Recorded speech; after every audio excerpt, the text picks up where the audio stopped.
So the T-seal is literally just this sheet that you can put over. It looks like a piece of paper, to be completely honest with you, but when you feel it, it's a little bit like rubbery on one side. So the T-seal is one of these things that you can add on later. I was wondering, is it really worth, like, first of all, the hype and the price? It's about $40-some. And so I wanted to test it myself and see, is this really worth it? Do I really get a better result than at the very end putting a piece of craft paper down on top of my design to take out that sheen on the very third last press? So what I did is I did a side by side. You can see I cut my design in half here. At the very end, the last press, I did a piece of craft paper on one half and the T-seal on the other.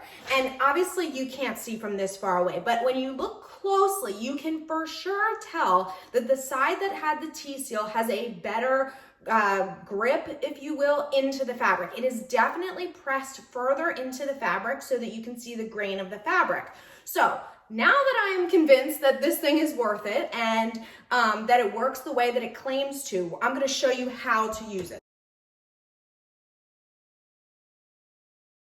Okay, the last step is to put the shirt that we just made with our transfer, put it back in the heat press for one final press. This is the important part with the T-seal, where we're gonna get rid of that shiny sheen, okay?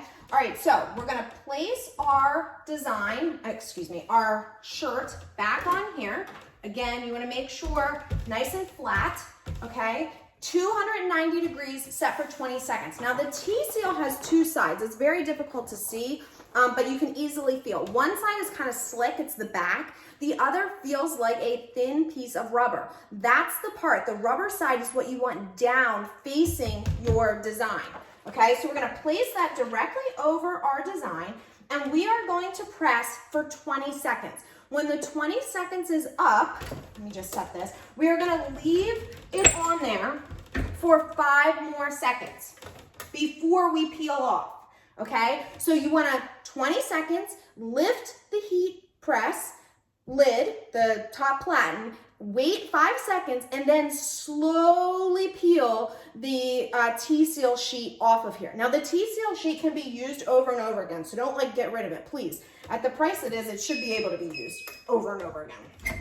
Okay, so we're gonna wait 5, 4, 3, 2, 1, okay? And now we will peel the T-sheet off.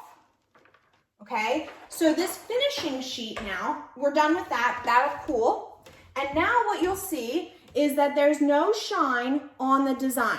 But when you look really closely, what you can see is that the T-seal has pressed the transfer further into the fabric, allowing it to get a better grip to prevent peeling and cracking.